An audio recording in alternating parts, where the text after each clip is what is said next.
More now on Barack Obama's request to be heard by judges later today for a 120-day suspension of military trials at Guantanamo Bay.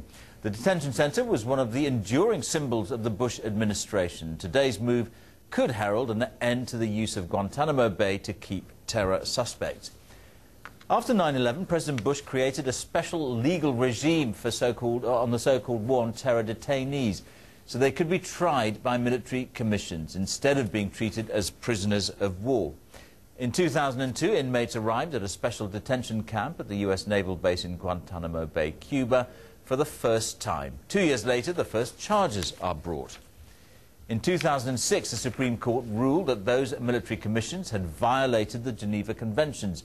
3 months later, new commissions were established, denying suspects habeas corpus. The first conviction was made a year later against Australian David Hicks, who pleaded guilty to supporting terrorism. Well, the human rights organisation Reprieve represents about 30 prisoners currently behind bars at Guantanamo Bay. Claire Algar is its chief executive, and she joins me here in the studio. So, in some ways, we expected this decision from Barack Obama. He'd certainly signalled it. But what does it mean in practical terms? Well, cautiously, I think it's great news in that he's put it right at the top of his agenda. It's the thing that he did on the first day that he was in office. So from that point of view, Reprieve and human rights organisations are delighted because President Obama has followed through on the indication that he gave that Guantanamo would be at the top of his agenda. But could it turn out to be more symbolic than real? That's why I was getting at the practicalities of it. Yeah, President Obama has said that he wants to close Guantanamo within the first 100 days of his presidency.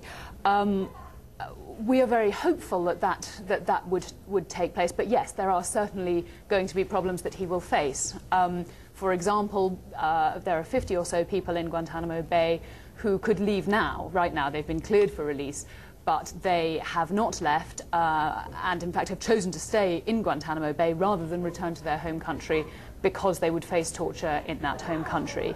So one of the things that's going to need to happen is that President Obama is going to need to find countries to take these people who have been cleared of all wrongdoing. There you go. I mean, that's practical problem number one. It is. I mean, you know, who's going to take these people? Well, I mean, Europe is looking good. You know, I think. Well, so America doesn't want them. It's looking better than it was.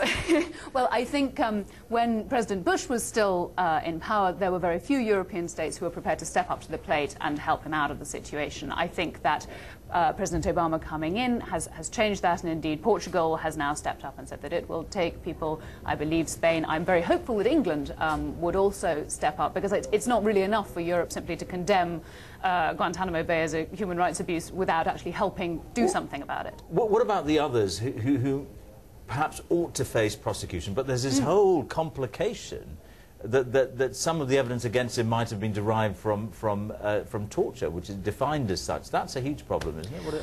Well, I think that is what is being addressed today with the question on military commissions. I mean, everybody, well, Lord Stein, a British law lord, called the military commissions kangaroo courts. And I think they have been, as you said in your introduction, they've been pretty roundly criticised.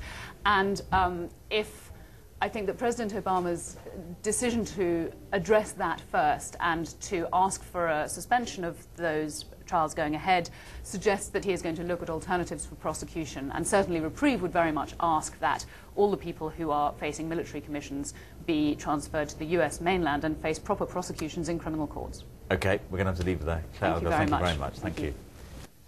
Well, now, President Obama has already given his first broadcast interview since yesterday's inauguration. He was speaking to ABC News.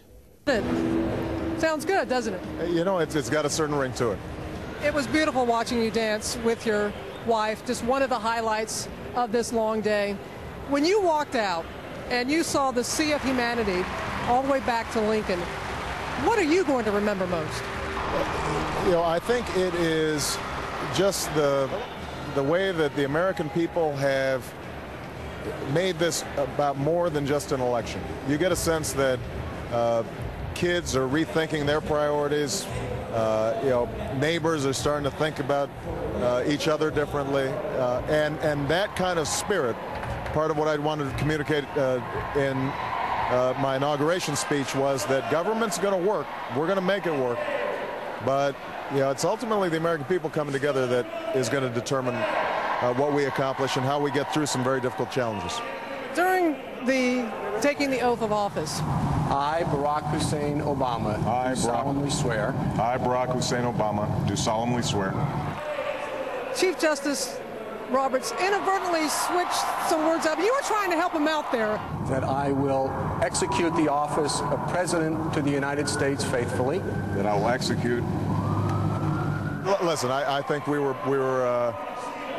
up there. We've got a lot of stuff on our mind.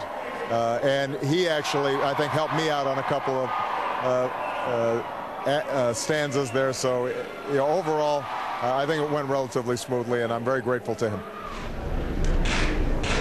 I'm a lefty. Get used to it. A few hours, you'll be walking in the Oval Office. What's the first thing on your to-do list? Well, you know, we're going to have a lot of work. So tonight, probably I'm just going to soak in the atmosphere. Starting tomorrow, we'll be making a series of announcements both on domestic and foreign policy that I think will be critical for us to act swiftly on. We're not going to be able to delay. You know, there have been a lot of things that have been pressing. Fortunately, we've seen Congress immediately start working on the economic recovery package.